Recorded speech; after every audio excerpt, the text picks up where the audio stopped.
मंडळी, आज आपण तिमिरातून तेजाकडे या मालिकेतला भाग चित्रित करतोय. पण खरं म्हटलं ना तर आजचा जो विषय आहे ना तो तिमिरातून तेजाकडे या शीर्षकाला साजेसा नाहीये. कारण जेव्हा आपण तिमिरातून तेजाकडे म्हणतो तेव्हा अंधारातून उजेडाकडे, प्रकाशाकडे प्रवास अभिप्रेत असतो.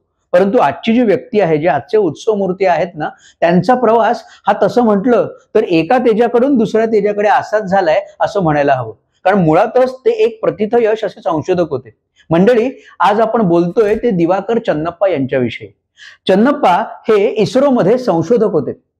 अगदी खूप मोठं काम करत होते, देशसेवा सुद्धा करत होते आणि त्याच वेळी तुमकुर युनिव्हर्सिटीमध्ये ते मानद प्राध्यापक म्हणून सुद्धा काम करत होते. परंतु हे सगळं करत असताना कुठेतरी त्यांना पुन्हा आपल्या मुळांकडे, आपल्या मातीकडे जावं असं वाटलं आणि मरळी मण्णीगे अशी जी त्यांच्या कन्नड भाषेमध्ये म्हण आहे, म्हणजेच मातीकडे परत चला, त्या म्हणीला अनुसरून मग त्यांनी आपल्या गावाकडे मोर्चा वळवला आणि गावाकडे जाऊन केलं काय तर चक्क सेंद्रिय शेती.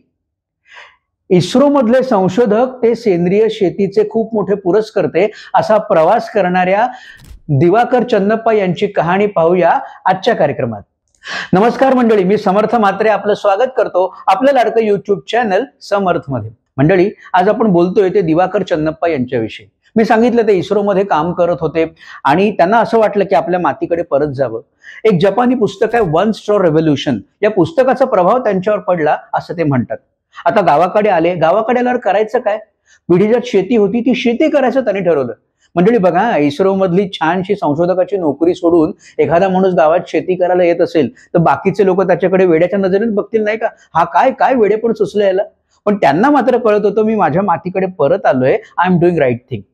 त्यांनी सुरुवातीला शेतीमध्ये रागी, तुरडाळ अशी पिकं घेतली. बऱ्यापैकी त्यांना उत्पन्न मिळालं सुद्धा, परंतु त्यांना काहीतरी वेगळं करायचं होतं. आणि मग त्यांनी विचार केला की कर्नाटक मधल्या आपल्या गावातल्या शेतीमध्ये खजूर पिकवायचे. आता आपल्याला सगळ्यांना माहिती आहे खजूर हे वाळवंटात पिकतात. मग कर्नाटकात कसे खजूर पिकवायचे, पण त्यांनी ठरवलं की हे करायचं. त्यांनी खूप शोध घेतला की आपल्याला त्या बाबतीत काही माहिती मिळते का, लीड मिळतोय का. आणि तेव्हा त्यांना कळलं की तामिळनाडूमध्ये एक शेतकरी आहे जो खजुराची शेती करतोय.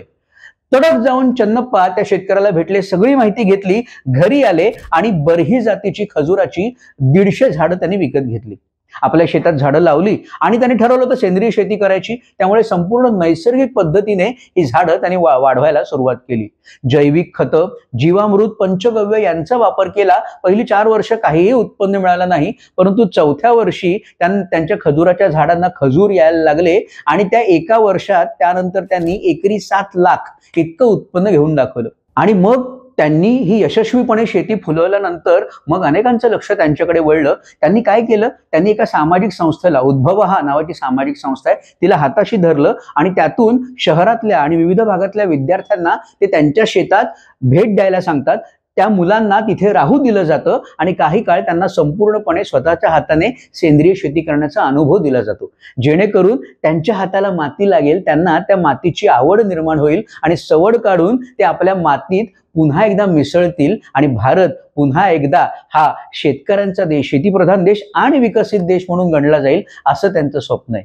तर मरळी मण्णीगे अर्थात मातीकडे परत चला हा वसा घेऊन अगदी खूप प्रथितयश अशी नोकरी सोडून शेतकरी, एक स्वयंसिद्ध, स्वावलंबी आणि आधुनिक आणि तितकेच नैसर्गिक असे शेतकरी बनण्याची दिवाकर चन्नप्पा यांची कथा आपल्या भागामध्ये. मंडळी, भारतातल्याच नाही तर जगातल्या अशा विविध प्रेरणादायी व्यक्तिमत्वांच्या कथा आपल्याला ऐकायच्या असतील तर लाईक, शेअर आणि सबस्क्राईब करा आमचं युट्यूब चॅनल समर्थला. आणि हो, आमच्या फेसबुक आणि इंस्टाग्राम पेजला सुद्धा जरूर फॉलो करा. या धर्तीवरचं जे चांगलं ते सगळं वेचून आपल्या समोर सादर करण्याचा प्रामाणिक प्रयत्न समर्थ. धन्यवाद.